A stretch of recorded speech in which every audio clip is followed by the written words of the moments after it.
Sejam bem-vindos a mais um tema da atualidade e de excelência em torno do turismo, da inovação, do empreendedorismo e da cultura.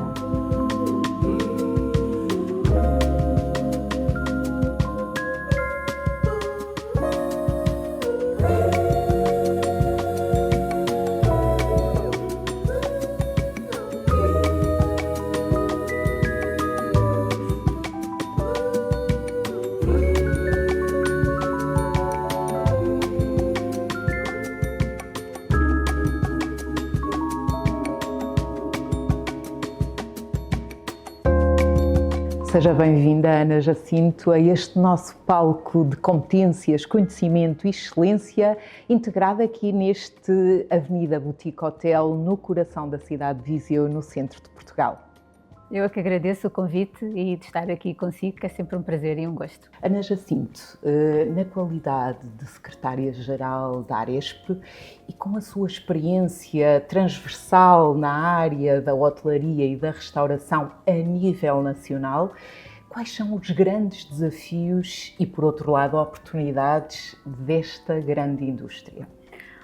Olha, é uma pergunta difícil, complexa, porque vivemos tempos ímpares e tempos de facto muito desafiantes, mas eu diria que um dos principais desafios não pode deixar de ser as pessoas, porque nós somos uma atividade que vive de pessoas para pessoas, é o nosso principal ativo, o nosso principal capital e de facto não está fácil, não é de agora, não é um desafio recente, digamos assim, é um desafio que já tem alguns anos, mas que tememos que dia a dia e mês a mês que as coisas se complicam ainda mais.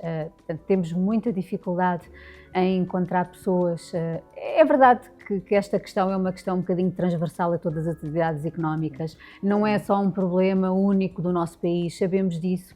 Há vários fatores que contribuem para toda esta complexidade, mas aquilo que me preocupa a mim são os setores que a Aresp representa e, portanto, as minhas dores são, de facto, o problema de nós não encontrarmos com facilidade pessoas que queiram trabalhar nesta indústria que é tão apaixonante, tão vibrante, mas que tem esta dificuldade de captar, de reter talentos no setor e, portanto, precisamos com toda a clareza de juntar forças, de juntar vozes, de juntar esforços para olharmos para este problema com olhos de ver, porque nós há muito tempo que falamos, mas as soluções são poucas e, portanto, há mesmo que sozinhos não fazemos nada, como aliás na vida toda é assim, não é? Nós precisamos de criar redes colaborativas, de nos juntarmos e de percebermos, quer do ponto de vista do lado de quem representa os trabalhadores, do lado de quem representa as empresas, do lado de quem decide, de quem tem capacidade para legislar, de quem tem capacidade para nos governar, todos juntos, em parceria e em rede, temos que olhar para esta questão, porque de facto é uma questão que nos preocupa. Não é verdade que a questão da digitalização e da inovação venha resolver os problemas todos desta falta de trabalhadores, porque, do meu ponto de vista, tudo o que tem a ver com a digitalização é muito importante, é urgente, é necessário, mas não retira pelo menos a maioria das profissões do nosso setor, não quer dizer que não possa vir a alterá-las ou até substituir algumas, mas vamos sempre precisar das pessoas. O que a inovação vai fazer é ajudar estas nossas pessoas a ter menos trabalho, não é? E a facilitar a operação e a gestão nos nossos negócios, mas vamos sempre ser nós, as pessoas, a ter que estar presentes, porque de facto o nosso setor é um setor de criar experiências, emoções, vida, e quando tirarmos todas estas vertentes, não estamos a falar certamente de turismo, estamos a falar de outra coisa qualquer, mas não é certamente a restauração e o alojamento turístico. Portanto, um dos grandes desafios, eu diria que é as pessoas. Depois, obviamente, que temos outro grande desafio que tem a ver com a gestão do dia-a-dia das nossas empresas. Nós estamos a assistir, por culpa de todas estas situações difíceis, sobretudo a guerra no Oriente e a guerra na Ucrânia e todos estes conflitos que têm interferência também no nosso país. Isso tem levado, como sabemos, a um aumento sucessivo na área dos combustíveis, o que aumenta a energia, que aumenta os custos de transporte, que aumenta as matérias-primas. E é aqui que eu quero chegar. Nós temos assistido a um aumento brutal e desmesurado daquilo que é as matérias-primas do nosso setor, a alimentação, digamos assim. A inflação alimentar nada tem a ver com a inflação geral. Nós, no mês de abril, posso lhe dizer que já temos algumas famílias de alguns produtos alimentares que já chegaram quase aos 36% de inflação. 36% de inflação. Isto não é possível às empresas de restauração fazerem repercutir este aumento direto no preço ao consumidor, como sabemos, porque o consumidor também tem que fazer compras no supermercado, não é? Também tem o seu poder de compra diminuído. E, portanto, isto não é fácil, este equilíbrio. É evidente que a restauração também tem aumentado o preço, não tem outra alternativa, mas não na mesma proporção. E isso significa que as empresas estão a engolir e a incorporar esses aumentos nas suas estruturas essas já muito débeis. Há pouco falávamos em off naquilo que é o tecido empresarial da restauração e do alojamento turístico. Estamos a falar de 91% de empresas são microempresas, 51% das empresas de restauração são empresários em nome individual e, portanto, isto é o tecido empresarial que temos. E são empresas que vêm com estruturas já muito débeis por culpa da pandemia, que já foi há algum tempo, mas os efeitos ainda estão a acontecer e estão presentes agora. Nos empréstimos que estão a pagar. Portanto, tudo isto é um grande desafio, que é equilibrar esta operação com esta pressão na estrutura de custos, porque não é só os produtos alimentares, como depois é a energia, é o gás, é os custos salariais.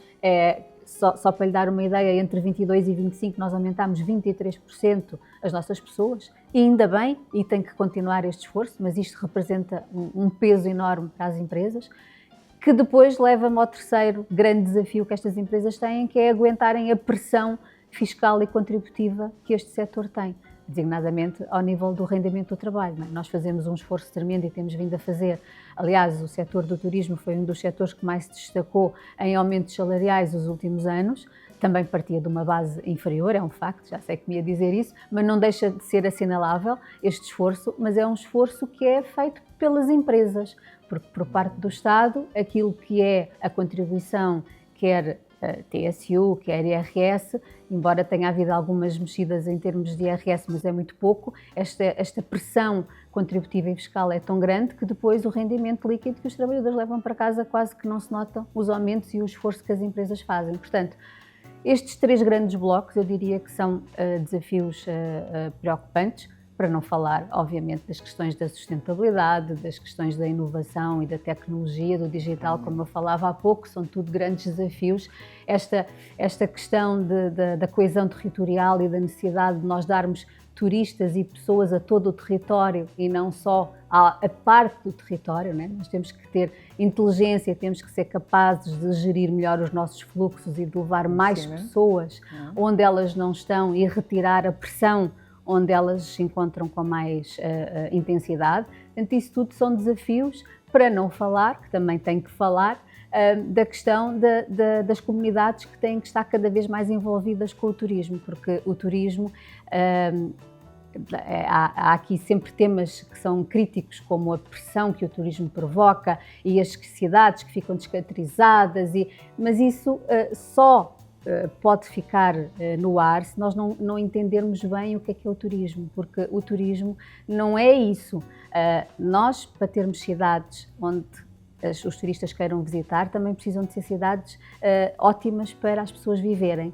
E esta simbiose implica cada vez mais um trabalho conjunto entre as comunidades locais e as atividades turísticas. E este trabalho tem vindo a ser feito, tem que ser contínuo, por isso é que também eu falo sempre da necessidade de nós estabelecermos cada vez mais redes colaborativas, porque só assim, só quando as pessoas perceberem que de facto o turismo, as pessoas, quando eu digo as pessoas, os locais, quem reside nas cidades e que muitas vezes tem por hábito refilar contra o turismo, tem que perceber que se não fosse o turismo, se calhar não tinham as ruas tão limpas, ou se calhar não tinham uma sinalética como têm, ou se calhar não têm os transportes que têm, porque o dinheiro do turismo tem que servir também para isto e as pessoas têm que perceber que ele é usado também para isto. Só que este processo tem que ser melhor, tem que ser mais aperfeiçoado, as pessoas têm que saber que é assim, as cidades mais reconhecidas, as cidades também têm que publicitar isso. Estou a falar, por exemplo, do caso das taxas turísticas, não é? As taxas turísticas devem de ser aproveitadas também para incorporar este benefício nas comunidades locais, mas as comunidades locais também têm que saber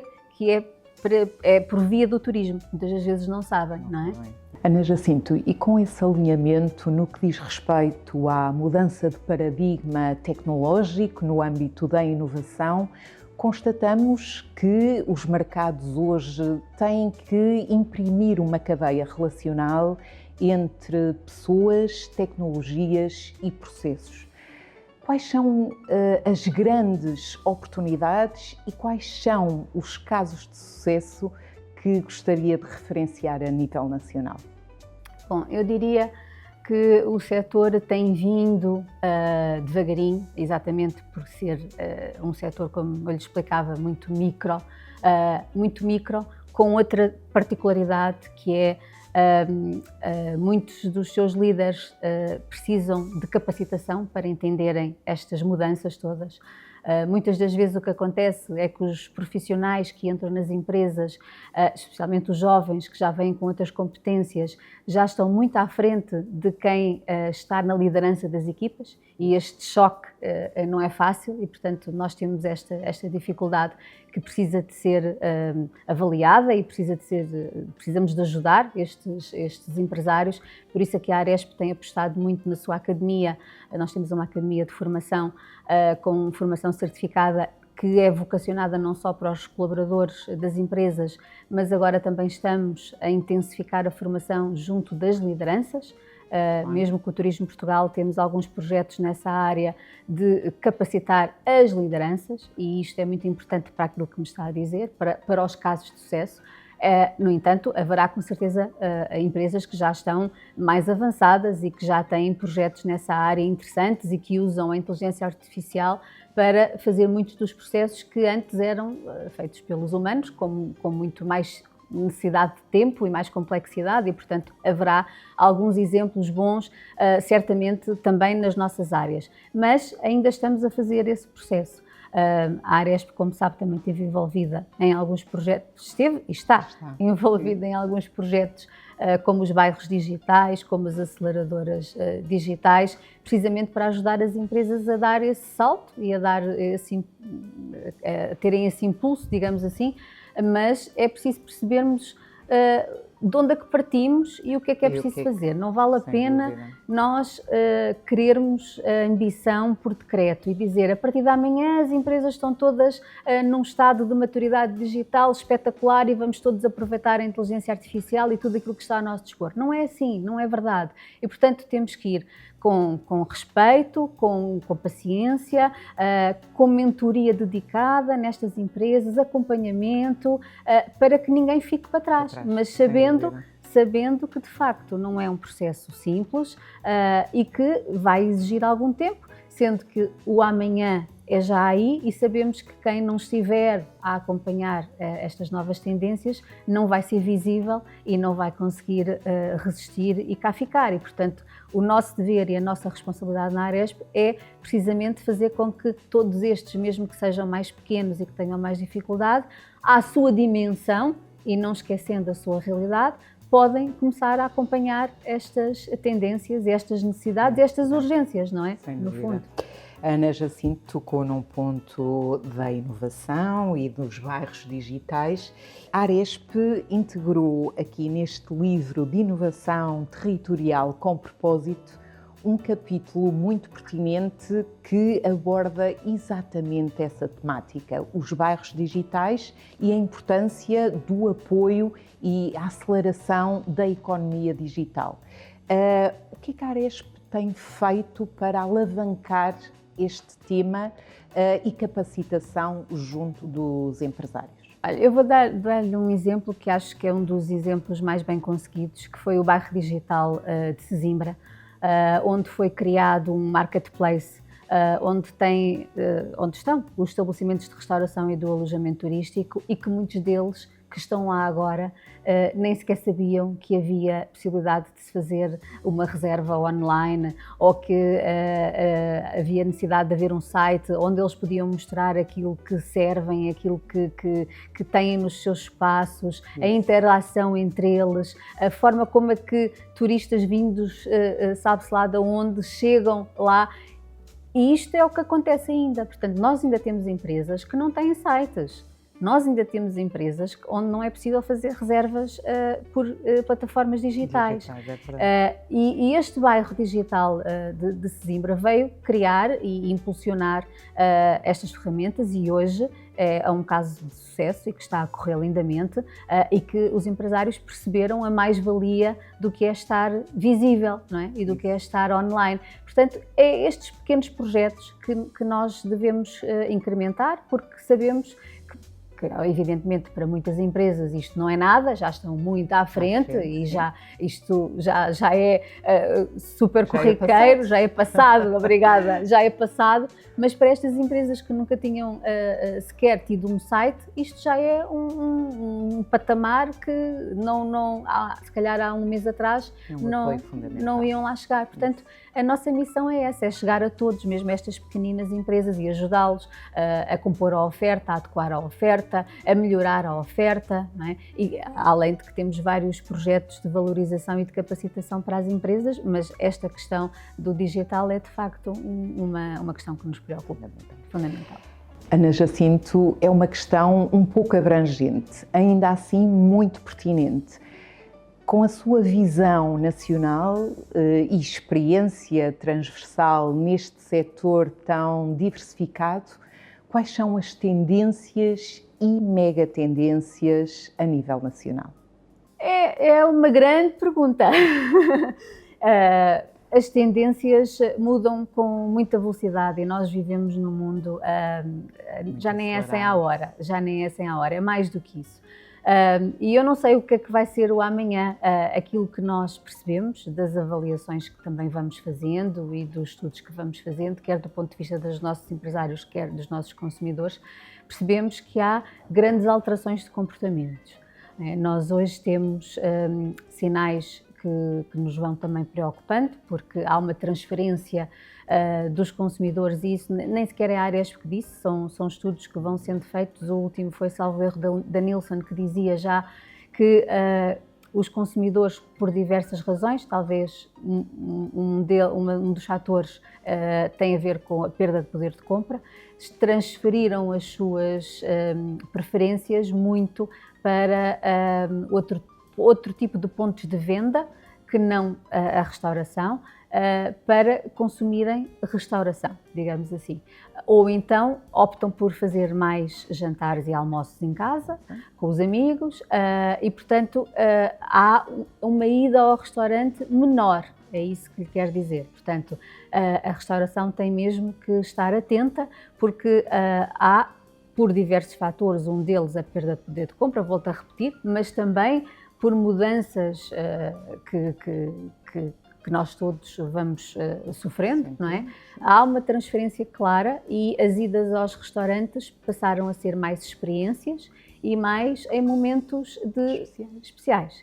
E, portanto, é preciso estarmos atentos a esta mudança que impacta diretamente com os nossos operadores e, portanto, é preciso reinventarmos, recriarmos, estarmos atentos a estas tendências, porque se isto acontece, é verdade, volto a repetir, porque é o que dizem os estudos, que tem muito a ver com o poder de compra, mas não só. E, portanto, se não é só, nós temos mesmo que perceber o que é que está a fazer com que as pessoas achem que não vale a pena ir tantas vezes, e isso é preocupante. Portanto, depois temos todas aquelas tendências viradas para o consumo mais equilibrado, em que há claramente uma preferência das pessoas por esse tipo de gastronomia e procura por esses espaços, também tem sido identificado com grande persistência. E depois a restauração de serviço rápido também tem uma procura acentuada, talvez porque o ticket também seja mais baixo, não é? E portanto estas tendências têm vindo a ser identificadas. O amanhã não lhe sei dizer, não lhe sei dizer, mas o que espero, e é para isso que nós trabalhamos, é para que de facto o setor da restauração seja cada vez mais procurado, até porque a nossa gastronomia é de facto um fator decisivo, singular, e que é verdade que tem sido um dos ativos que também tem contribuído muito para trazer pessoas para nos visitarem, não é? E é aqui que nós também temos que continuar a apostar nesta valorização da nossa gastronomia e cada vez a centrar tudo aquilo que é bom e divulgá-lo. A Aresp também tem um projeto de criar uma identidade daquilo que é a nossa gastronomia. Estamos a falar da tasca, porque os espanhóis têm a sua identidade, os italianos têm a sua identidade. Faltava-nos aqui o chavão, não é? Estamos neste momento num projeto com o Turismo Portugal para criar a identidade da tasca cá dentro, para depois podermos então lá fora identificar, identificar aqueles estabelecimentos portugueses que se identificam com a tasca e que podem ser verdadeiros embaixadores da cultura gastronómica de Portugal, porque é lá nesses países que depois os convencemos a virem para cá. Se eles estiverem nas tascas portuguesas, vão conhecer aquilo que nós temos cá e há sempre um apetite para vir ver o que é que nós cá fazemos, não é? E para finalizar, qual é a mensagem de esperança e resiliência que gostaria de deixar a todos os profissionais deste grande setor, quer a nível regional, quer a nível nacional? Eu diria que nós temos que cada vez ser cada vez mais profissionais. A profissionalização do setor é fundamental e, portanto, precisamos todos de caminhar para essa profissionalização. O combate ao desperdício alimentar, o rigor das fichas técnicas, o rigor da operação, a capacitação, quer das lideranças, quer dos nossos colaboradores, como devemos fazer as compras, como devemos fazer o nosso food cost nos estabelecimentos, tudo isto precisa cada vez mais de ser cada vez mais rigoroso, cada vez mais profissionalizante, porque senão vamos correr o risco de perante estas adversidades com que estamos a ser confrontados, que infelizmente não sei se são casos únicos, não é? Nós agora temos, como eu lhe referi, à questão dos conflitos, mas tivemos há pouco tempo uma tempestade que destruiu grande parte do nosso território, sobretudo na região centro, e esses fenómenos que sejam cada vez mais assíduos, mais frequentes, tudo isso impacta com as nossas atividades e, portanto, nós precisamos ter cada vez ainda mais resiliência. Nós temos muita resiliência, a prova tem sido dada ao longo dos anos, não é? Criamos imenso valor e temos que continuar a criar, é a atividade com mais importância, digo eu, na nossa economia e no nosso país e, portanto, precisamos continuar a ter essa resiliência perante aquilo aquilo que nós nos vamos confrontar, não é? Porque não vai ser fácil e para isso precisamos estar cada vez mais bem preparados. E se é-me permitido dar algum conselho, porque os conselhos se fossem bons não se ofereciam. Vendiam-se, não é? Mas são sempre úteis. Mas se me permitem, o que eu diria mesmo é nós temos que fazer um esforço para ser cada vez mais profissionais. Em tudo na vida é assim e no caso da restauração e do alojamento turístico não pode ser diferente, muito pelo contrário, temos que ser rigorosos, profissionais e vamos continuar a ser certamente resilientes e a ter a grande capacidade de continuarmos a ser o motor da nossa economia. Muito bem. Ana Jacinto, foi um gosto. Obrigada. E é sempre uma honra recebê-la aqui no nosso coração de Viseu, no centro de Portugal, com estas temáticas cada vez mais pertinentes. Muito obrigada. Muito obrigada, Sila. Bem-vinda. Obrigada pelo convite. Intendências é o canal de informação, de comunicação e curadoria territorial. E você já faz parte desta nossa cadeia de valor? Já é um protagonista do canal Intendências? Seja também um protagonista e faça parte desta cadeia de valores. Juntos promovemos o Centro de Portugal para o mundo.